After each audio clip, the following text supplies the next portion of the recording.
আমরা মুসলমানের সন্তান।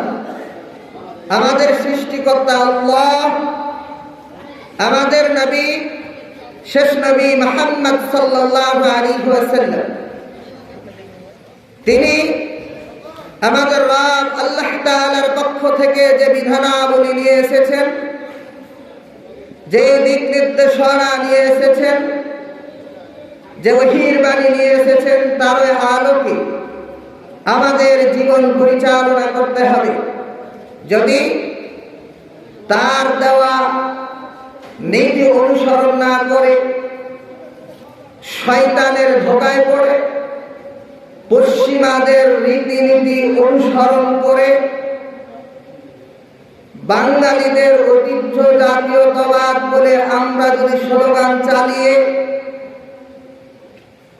ইসলামের বহির্ভূত কার্যকলাপের সঙ্গে জড়িত হই, আমাদের ঈমান থাকবে না।